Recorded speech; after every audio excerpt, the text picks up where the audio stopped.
Good morning everyone, welcome to Enlighten Tutorials. आज इस video में मैं सैम्पल पेपर का जो बोर्ड एग्ज़ाम है उसके सैम्पल पेपर का सेक्शन बी लेकर आई हूँ। इस सेक्शन में हम लोग क्वेश्चन नंबर 21 को डिस्कस करेंगे। ये 2 मार्क्स के लिए है, ठीक है। तो सबसे पहले है question, name the substance other than water that are reabsorbed during urine formation. तो यूरिन फॉर्मेशन में वाटर को छोड़कर और कौन कौन से ऐसे सब्सटेंस है जिनका रीअब्जॉर्प्शन होता है। मतलब अगर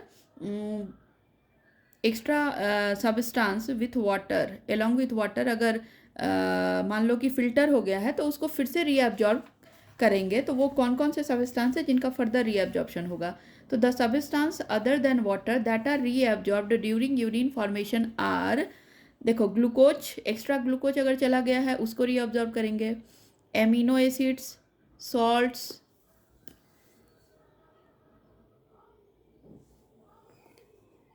एमिनो एसिड्स, सॉल्ट्स, सॉल्ट्स में हमारा Na+, Cl-, ये सारे आयंस है। कुछ आयंस हैं जैसे कि Na+, Cl-, bicarbonate ions, the amount, ठीक है, ये सब एब्जॉर्ब होगा।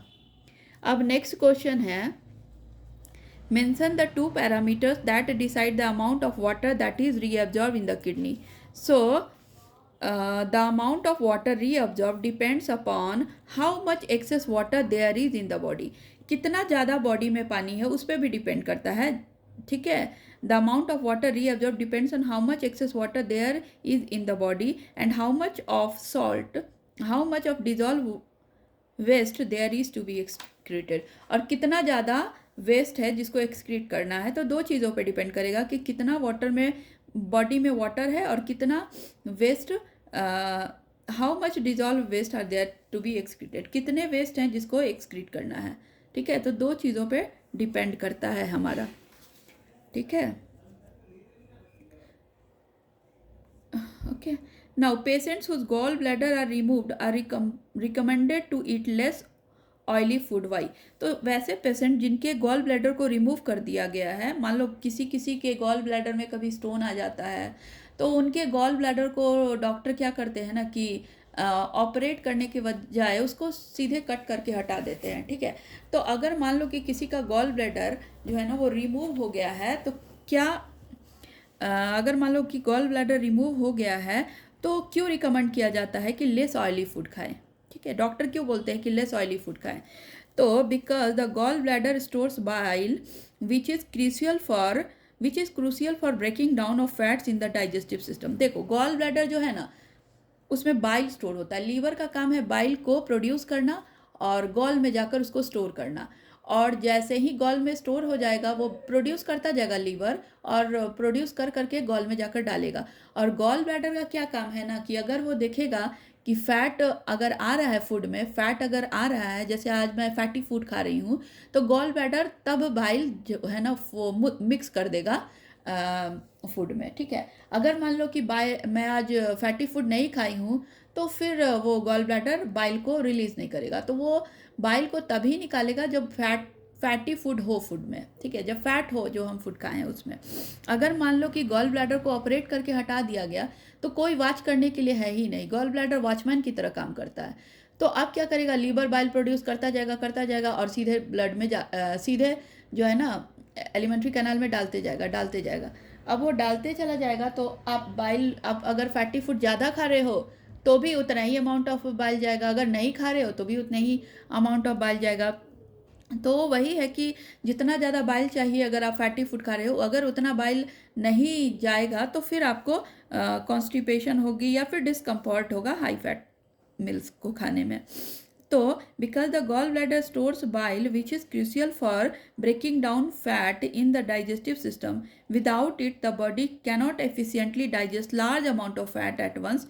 मैंने बताया ना कि अगर बहुत ज़्यादा अमाउंट ऑफ फैट आप एक बार खा लिए हो तो डाइजेस्ट करने में मुश्किल होगा अगर मान लो गॉल ब्लैडर नहीं होगा, क्योंकि गॉल ब्लैडर एक साथ अगर ज़्यादा बाइल देता, अगर गॉल ब्लैडर नहीं है तो थोड़ा थोड़ा बाइल बना रहा है लीवर, वो डाल रहा है, ठीक है। तो and leading to digestive issues like diarrhoea, अगर हटा दिया गया है तो कुछ डाइजेस्टिव इश्यूज लाइक डायरिया और discomfort if they consume high fat meals, इस तरह की इश्यूज आ सकती है। क्वेश्चन नंबर 22 देखेंगे. Sameer was studying in his room when he suddenly smelled something burning and saw smoke. He immediately rushed out of his room. Was Samir's action voluntary or involuntary? Support your answer. तो देखो, Samir's action was voluntary because rushing out of the room was under his conscious control. देखो, अगर आपको कुछ sound सुनाई दे और या फिर कहीं से कुछ जलने की बदबू, मतलब जलने की स्मेल आए, तो आप क्या करोगे कि जल्दी से बाहर निकल के देखोगे ना कि भाई जल क्या रहा है या फिर आवाज़ किस चीज़ की आ रही है. तो आप उसको क्या करोगे? That is your voluntary action, क्योंकि आप अपने से वो सोच समझ के जा रहे हो.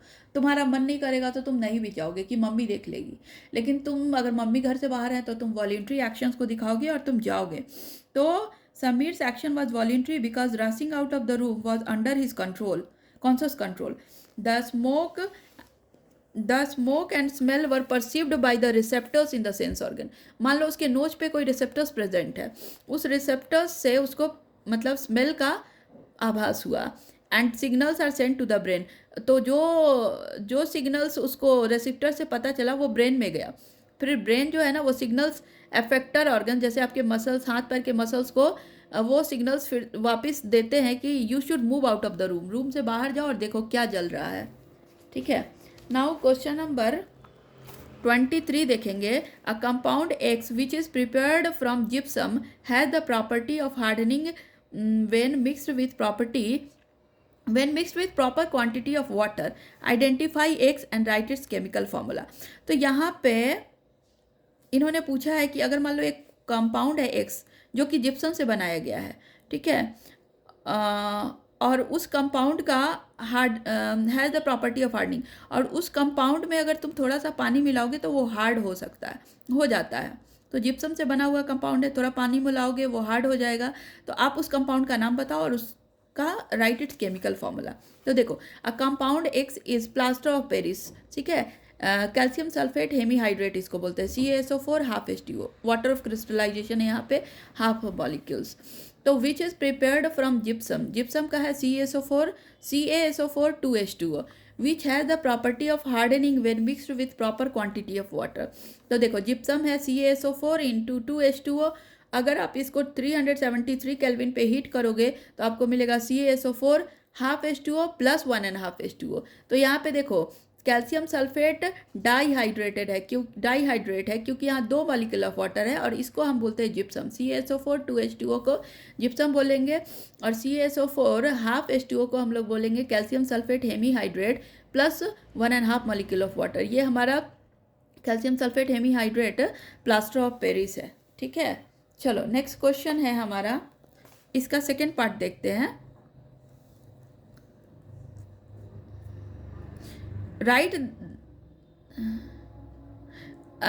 Write balanced chemical equation for the reaction that occurs when. तो देखो, that occurs when blue colored copper sulfate crystals are heated.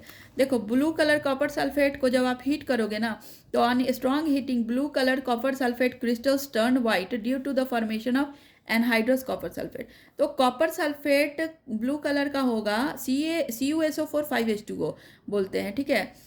Copper sulphate pentahydrate बोलते हैं इसको क्योंकि 5 मॉलिक्यूल्स ऑफ वाटर है यहाँ पे. और जब आप इसको हीट करोगे ना, तो पहले ये ब्लू कलर का था, अब ये वाइट कलर का हो जाएगा. CuSO4 एनहाइड्रस कॉपर सल्फेट को बोलेंगे. ठीक है. 5 मॉलिक्यूल्स ऑफ वाटर रिलीज हो जाएगा. जब आप इसको कॉपर सल्फेट पेंटाहाइड्रेट को जब आप ले लोगे थोड़ा सा एक टेस्ट ट्यूब में और आप इसको हीट करोगे ना, तो थोड़ी देर के बाद आपको टेस्ट ट्यूब के ऊपर, जो उसके बाहर टेस्ट ट्यूब के ऊपर आपको सराउंडिंग में दिखेगा थोड़ा थोड़ा droplet of water. That is extra water जो हीट किया है ना, 5 मॉलिक्यूल्स ऑफ वाटर, वो आपको वहाँ पर हीट करने के बाद निकला हुआ, मतलब वहाँ पे टेस्ट ट्यूब के बाहर वेपर की फॉर्म में दिखेगा. ठीक है. और कॉपर सल्फेट का कलर जो है ना, anhydrous copper sulphate will change into white colour. ठीक है.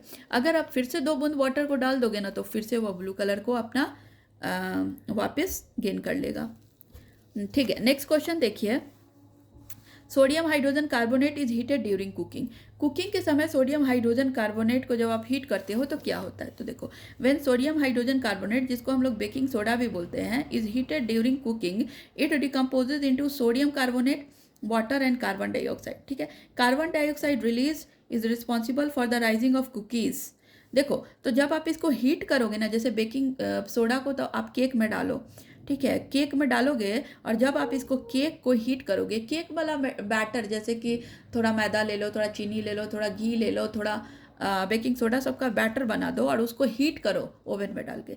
तो जब आप हीट करोगे ना, तो ये NaHCO3 डिकम्पोज करके बनेगा Na2CO3, ठीक है, और वाटर और carbon dioxide release is responsible for rising of the cookies. तो आपका जो केक है ना वो राइज हो जाएगा, क्योंकि जो कार्बन डाइऑक्साइड जो है ना वो निकला है ना, वो आपको आपके केक को फ्लफी बनाएगा, ठीक है। तो NaHCO3 हीट करेंगे तो Na2CO3 बनेगा, H2O बनेगा और कार्बन डाइऑक्साइड बनेगा, sodium carbonate plus water plus carbon dioxide. Question number 24 देखेंगे। Justify the following statement to show that two magnetic field lines never intersect each other. तो देखो, two magnetic field lines never intersect each other because if they did, अगर मान लो वो intersect करेगा, तो it would mean that a magnetic pole place at the intersection point would experience two different directions of force which is impossible. तो मान लो कि जहाँ पे वो मैग्नेटिक फील्ड ऑफ लाइन्स जैसे इंटरसेक्ट करेगा, सपोज यहाँ पे एक मैग्नेट है, इसके मैग्नेटिक फील्ड ऑफ लाइन्स एक ऐसे नॉर्थ टू साउथ गए और एक ओवरलैप होकर नॉर्थ टू साउथ गया और इस पॉइंट पे वो इंटरसेक्ट कर गया। अगर इस पॉइंट पे आप दूसरा मैग्नेट लाओगे ना, तो इस मैग्नेट को, सपोज यहाँ पे भी नॉर्थ पोल है, तो इसको मैग्नेटिक समझ में ही नहीं आएगा कि इसका मैग्नेटिक फील्ड लाइंस के दो डायरेक्शन उसको एक्सपीरियंस होगा, या वो इस तरफ मूव करे या इस तरफ मूव करे, ये इसको समझ नहीं आएगा। लेकिन ऐसा होता नहीं है, दिस इज इम्पॉसिबल, क्योंकि इंटरसेक्ट ही नहीं करेगा दो मैग्नेटिक फील्ड लाइंस, ठीक है, यही क्वेश्चन था। Magnetic fields are close curves, magnetic field close curve होते हैं, इसको आपको जस्टिफाई करना है। तो आप क्या करोगे ना कि yes, magnetic field is a close curve because they originate at north pole of a magnet and end at the south pole of a magnet. तो यहाँ से ये नॉर्थ पोल से निकलेगा और साउथ पोल में जाएगा ऐसे, और मैग्नेट के अंदर साउथ पोल से नॉर्थ पोल में जाएगा, ऐसे जाएगा, ऐसे जाएगा, फिर ऐसे जाएगा, फिर ऐसे जाएगा, ठीक है, ऐसे। तो because they originate at the north pole of a magnet and at it south pole while also running south to north inside the magnet, magnet के अंदर साउथ टू नॉर्थ जाएगा। नाउ क्वेश्चन नंबर 25 देखेंगे। 25 question में इन्होंने पूछा है, इन्होंने ये डायग्राम दिया है, ठीक है, study the figure given below and answer the following question. तो यहाँ पे ये देखो, ये जो क्वेश्चन है ना, इसको आप यहाँ से समझ सकते हैं। देखिए, क्वेश्चन में एक प्लास्टिक दिया है कि टेक अ प्लास्टिक मग, एक प्लास्टिक मग ले लेंगे, with the help of a drilling machine यहाँ पे 2 होल करेंगे, ठीक है, और यहाँ पे 2 रबर स्टॉपर को फिक्स कर देंगे, ठीक है। These rubber stoppers are fitted with carbon electrode. देखो, ग्रेफाइट का 2 इलेक्ट्रोड ले लेंगे, क्योंकि graphite is a good conductor of electricity, ठीक है। अब इन दोनों ग्रेफाइट के जो इलेक्ट्रोड है, इसको बैटरी के 2 टर्मिनल से कनेक्ट करेंगे, इधर वाले को पॉजिटिव और इधर वाले को नेगेटिव। पॉजिटिव वाले को एनोड बोलेंगे, नेगेटिव वाले को कैथोड। मैंने आपको ट्रिक बता दिया है, पाव NCR, positive anode oxidation, negative cathode reduction, पाव NCR, ठीक है। तो पाव NCR यहाँ पे लिख देती हूँ मैं, PAO, positive NCR, negative cathode reduction. तो पॉजिटिव एनोड ऑक्सीडेशन और नेगेटिव कैथोड रिडक्शन। अब देखो, जब आप इसको कनेक्ट करोगे ना, हाँ, तो connect the electrodes to a 6 volt battery, okay. अब इसमें पानी डालना है हाफ मग, ठीक है, नियरली हाफ मग, ठीक है। अब add a few drop of sulphuric acid. क्यों, हमें ये पता है कि जो वाटर होते हैं ना, मिनरल वाटर, वो मिनरल वाटर नहीं बोलते, डिस्टिल्ड वाटर जो है ना, वो बैड कंडक्टर ऑफ इलेक्ट्रिसिटी होते हैं। तो उसको अगर आप चाहोगे कि इलेक्ट्रिसिटी कंडक्ट कर ले, तो वो नहीं करेगा, उसके लिए आपको थोड़ा एसिड या फिर थोड़ा बेस या फिर थोड़ा सॉल्ट, कुछ भी डालना पड़ेगा। तो हमने यहाँ पे थोड़ा एसिड लिया है, H2SO4, few drops of H2SO4, ठीक है, to make a water a good conductor of electricity, ठीक है। थोड़ा सा H2SO4 लेंगे ताकि वो गुड कंडक्टर ऑफ इलेक्ट्रिसिटी बने। Fill 2 graduated test tube with the water and invert them over the electrode. अब आपको दो टेस्ट ट्यूब लेना है और उसको इसके ऊपर इंसर्ट करना है, मतलब इसको ऐसे इन्वर्टेड करके आप इसके ऊपर इलेक्ट्रोड के ऊपर डालो, जो ग्रेफाइट वाला इलेक्ट्रोड है ना, उसके ऊपर डालिए, okay, so that their open ends partially cover the electrodes, ठीक है। तो इनका ओपन एंड है ना, वो कवर कर दे इलेक्ट्रोड को, ठीक है। अब देखो ये ऐसा कुछ अरेंजमेंट है, यहाँ पे एक मग है, यहाँ पे दो इलेक्ट्रोड है, ये स्टॉपर है, रबर स्टॉपर, इसके ऊपर मैंने दो टेस्ट ट्यूब को इन्वर्टेड करके रखा है, यहाँ पे वाटर है, वाटर में 2 बूंद ऑफ H2SO4 है, ठीक है। एक बैटरी है, बैटरी के पॉजिटिव टर्मिनल से कैथोड और नेगेटिव पॉजिटिव टर्मिनल से एनोड और नेगेटिव टर्मिनल से कैथोड को कनेक्ट करके रखा है, ठीक है। अब देखो स्विच को जैसे ही ऑन करेंगे ना, यहाँ से इलेक्ट्रिसिटी का कंडक्शन होने लगेगा, मतलब आयंस फ्लो करने लगेंगे, ठीक है।